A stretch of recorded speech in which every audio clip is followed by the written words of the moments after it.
Well, Revelation 21, we're almost there. One more Sunday. We're going to have a big celebration next Sunday night as we have completed the book of Revelation and thus completed the Bible. I was just sort of curious, how many were here when we started in Genesis going through this last time? Oh my, that's great. That's great. Having gone through the whole Bible from Genesis to Revelation, time to celebrate. And so next Sunday night we'll finish off the Bible, book of Revelation, and then get started back in Genesis. And so you that haven't been with us in that early time, you'll be able to get with us from Genesis on through. Revelation chapter 21.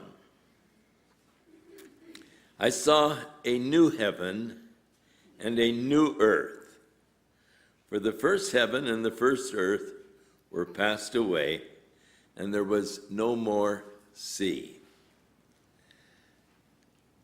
New heaven and a new earth.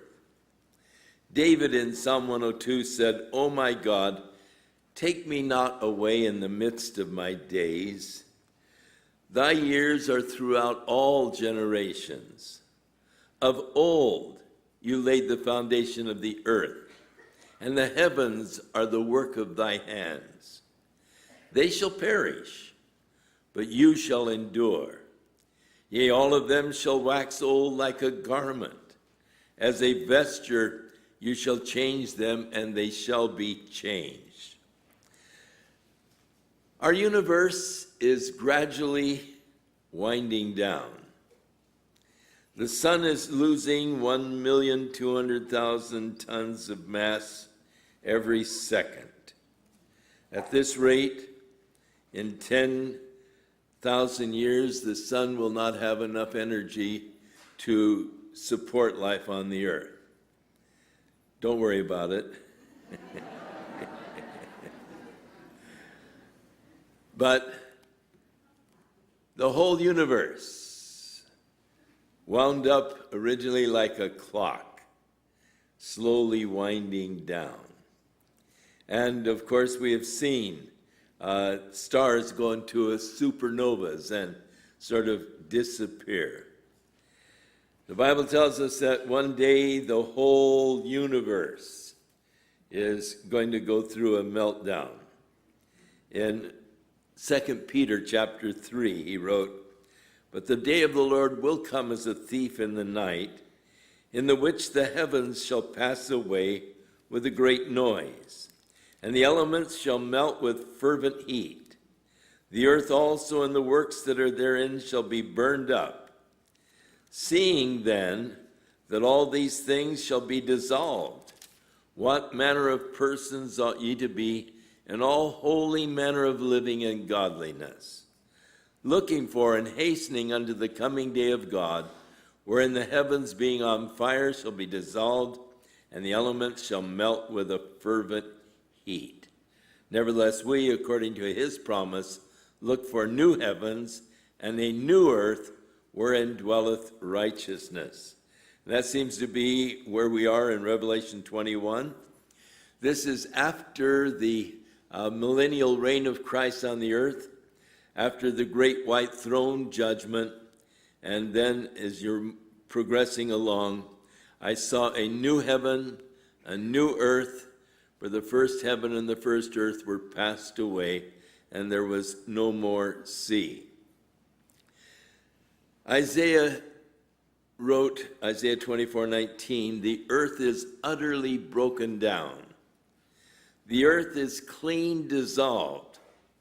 The earth is moved exceedingly." Isaiah 34:4, "All of the hosts of heaven shall be dissolved, and the heavens shall be rolled together as a scroll, and all their hosts shall fall down as a leaf falls from the vine, and as a falling fig from the fig tree." Isaiah 51:6, "Lift up your eyes to the heavens, and look upon the earth beneath, for the heavens shall vanish away like smoke. The earth shall wax old like a garment, And they that dwell therein shall die in like manner, but my salvation shall be forever, and my righteousness shall not be abolished. Isaiah 65:17. For behold, I create new heavens and a new earth, and the former shall not be remembered or come into mind. Isaiah 66:22. For as the new heavens and the new earth which I make shall remain before me, saith the Lord, so shall your seed also remain.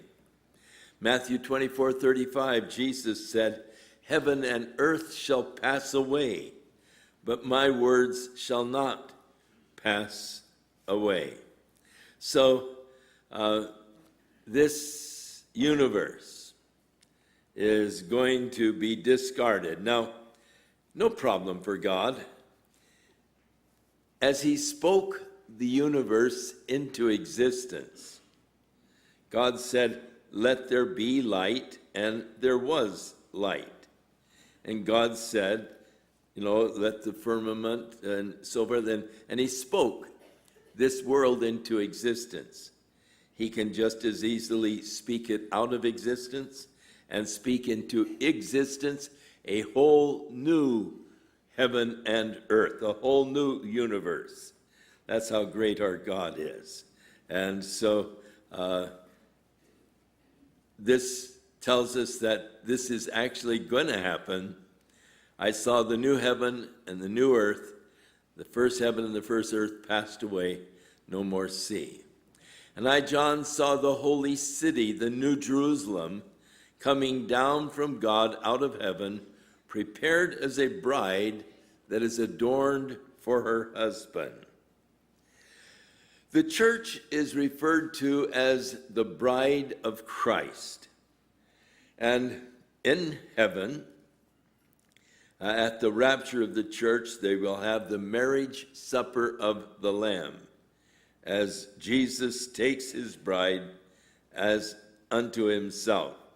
And so the Israel was called the bride of God. And so we read in Psalm 45:9, king's daughters were among your honorable women. Upon your right hand did stand the queen in the gold of Ophir. Hearken, O daughter, consider and incline your ear.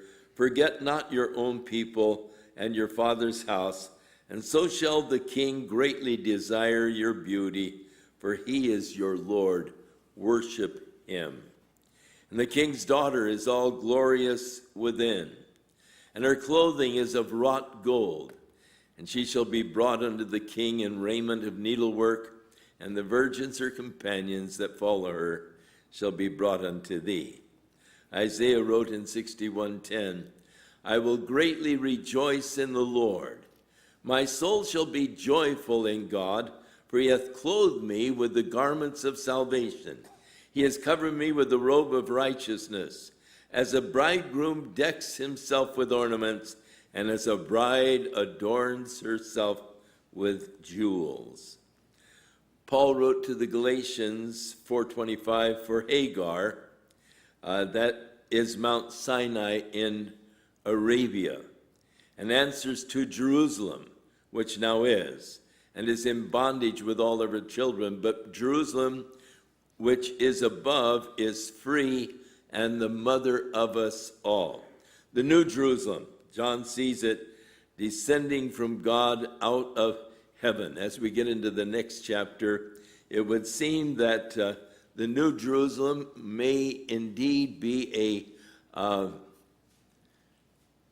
heavenly body. We find it described here in this chapter as 1,500 miles as a cube, and which would make it just a little smaller than our moon, but perhaps as the moon, sort of a satellite to the earth, orbiting the earth. There is that possibility in the next chapter. I heard a great voice out of heaven saying, behold, the tabernacle of God is with men. He will dwell with them, and they shall